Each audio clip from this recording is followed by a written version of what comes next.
Épître de Paul aux Corinthiens, chapitre 11.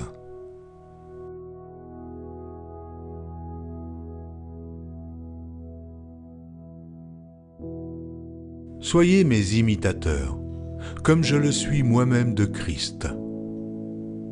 Je vous loue de ce que vous vous souvenez de moi, à tous égards, et de ce que vous retenez mes instructions, telles que je vous les ai données.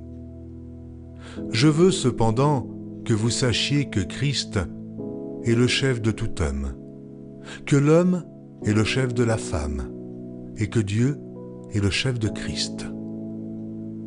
Tout homme qui prie ou qui prophétise la tête couverte déshonore son chef. Toute femme, au contraire, qui prie ou qui prophétise la tête non voilée déshonore son chef. C'est comme si elle était rasée. Car si une femme n'est pas voilée, qu'elle se coupe aussi les cheveux. Or, s'il est honteux pour une femme d'avoir les cheveux coupés ou d'être rasée, qu'elle se voile. L'homme ne doit pas se couvrir la tête, puisqu'il est l'image et la gloire de Dieu, tandis que la femme est la gloire de l'homme.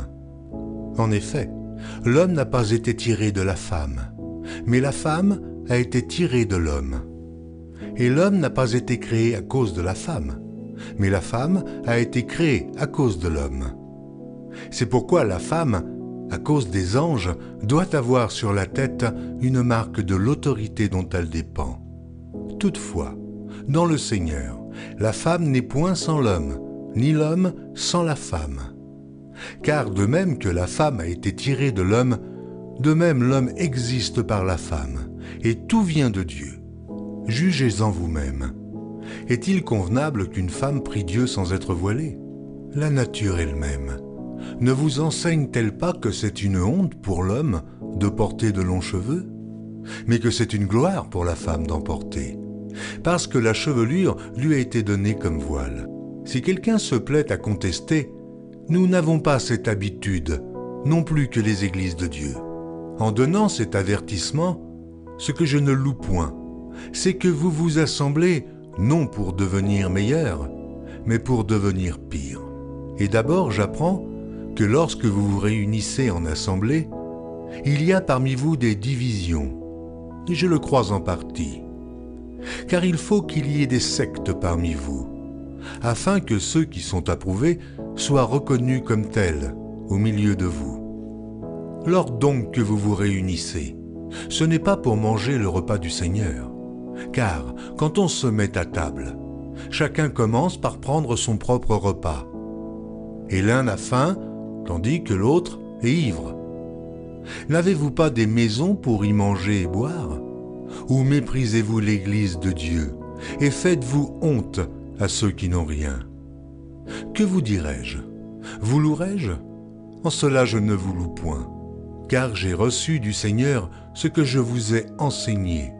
C'est que le Seigneur Jésus, dans la nuit où il fut livré, prit du pain, et, après avoir rendu grâce, le rompit et dit : « Ceci est mon corps, qui est rompu pour vous.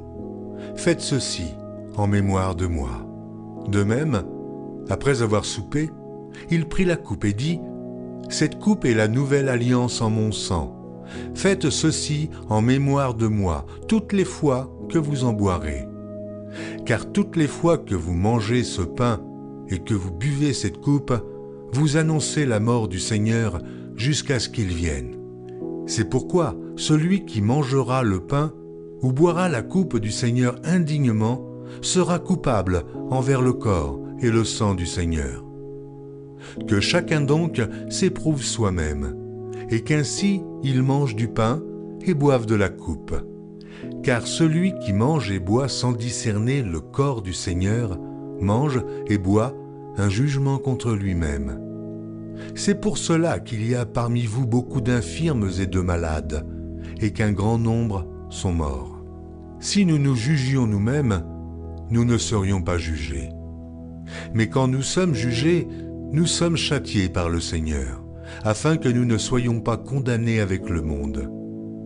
Ainsi, mes frères, lorsque vous vous réunissez pour le repas, attendez-vous les uns les autres. Si quelqu'un a faim, qu'il mange chez lui, afin que vous ne vous réunissiez pas pour attirer un jugement sur vous. Je réglerai les autres choses quand je serai arrivé.